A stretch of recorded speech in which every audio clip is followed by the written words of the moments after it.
All right. Hey, welcome back. A couple minutes. I'm Ian. I'm Celeste. And for those that are tuning in for the first time, this is a show where we discuss how we walk out things scripturally as a couple. And so today we're going to be discussing Changes. changes. Yes. The winds of change.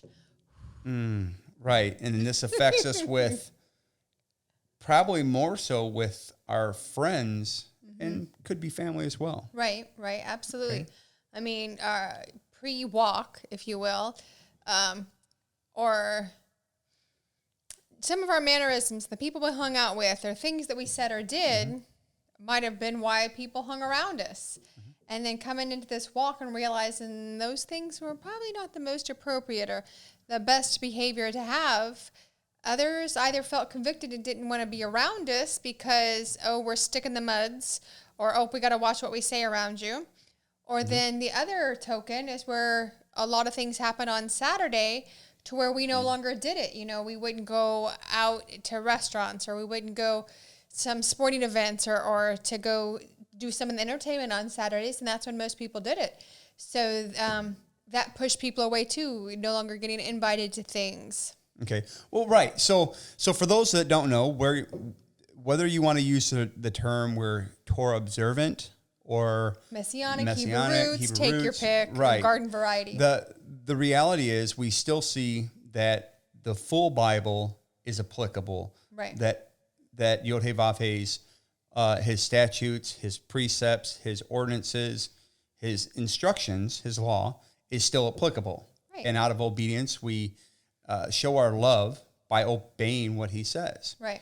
Okay. And so that's where our walk is a little different from your run-of-the-mill Sunday megachurch faith. Right.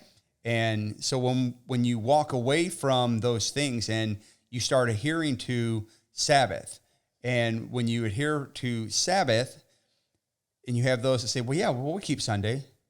You're like, well, so Sabbath is, it's actually Saturday. Right. Well, that's that becomes an issue. Right. Absolutely. Or going to the barbecues on Saturday where you're not spending money, it's still family time, but they're roasting a pig.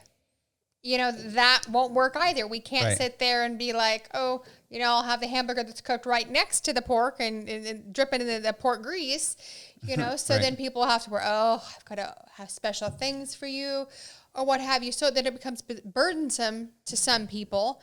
And so you notice that your friend list gets smaller and smaller, but it gets refined. That refining pot is what it is. Mm-hmm. And you start spending time with like-minded individuals then to where it's quality and then you're discussing the word and right, because there's nothing worse, whether it's with family or with friends, perceived friends, and you mention how you're walking out your faith, and then they try to slide in that whole thing. Well, you understand that you're basically putting yourself underneath the law, right? You're making yourself, you're trampling the blood of Jesus. And you have, you go through that whole thing and like, well, okay. And then so you start expounding on why you do what you do. And, well, it doesn't mean that to me. Okay. So no matter how you want to parse this out, because you're walking out your faith and the higher your conviction and your willingness to die to yourself, die to the world, to be able to fully walk this out, it absolutely is going to start separating. Well, and it initially starts separating your non-religious friends. Those are the ones that seem to fall fastest. Yeah. And then it goes to your regular traditional Christian. Those start falling off because they believe you're on the crazy train or something. I mean, it really is. You're in a cult. Right, in a cult. I know my mom was rather concerned at first that that's what was going on, and I still joke when I go to her house about her cooking poop or whatever else it is when she starts cooking shrimp or whatever, and so it starts to become that banter. And I know it. Everybody has their different kind of humor, but I'm hoping that me saying something or just those little jokes are enough to try to get her interested in either in conversation or maybe researching it herself. Right. because I'm not Why going to would you walk away refer- from my mom, family and stuff. Right. Right. So you try to figure out for each person the different way, the ones that are in your life that are still willing to kind of figure Put out up what's with. going on. And so you look for those ways that you can, with them, discuss those topics, right? Right. And Little so ends. so some people you can kind of jokingly, like you'd mentioned, you refer to shrimp and pork and stuff like that as poop. And they're like, why would you say that? Well, because it's not food. What do you mean it's not food? I can eat it. Well, okay. Just because you can put it in your mouth doesn't make it food. And eat it doesn't mean, it's not food, right? So you get a chance to explain, well, why would you say it's not food? Well, because he doesn't say it's food. Right. So opening up that doorway. Yeah. But, going along, so the dynamics of our friendships and family ties have changed. Mm-hmm. And I actually pray that they continue to change through my continued walk, because that means that I'm evolving too. Mm-hmm. So. Absolutely. And we learn quickly that everything has a season, and some people, there's that saying that some people they're not meant to be long-term branches that produce fruit in your life.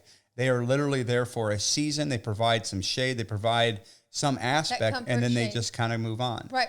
And you got to be okay with it. That doesn't mean you love them any less. No. It just means it wasn't the right time, the right season for that to develop more. Mm-hmm. So. So you just maintain keeping them in prayer. We keep those individuals still from our perspective, from our side, we keep them in thought, and we reach out to them and send them cards. And so we let them know we're still consistently there. But there are those other ones that have chosen to walk away, and we just let them go because it's that season for it. Right. Absolutely. So dealing with change is a very common thing in it. And just not to be discouraged, stay focused and realize that, you're doing this because, you love the Lord. Well, we've been called to. Absolutely. And right. So anyway, so for us, we learned quickly that happens, and to be okay with it. Don't fight that change as it's happening.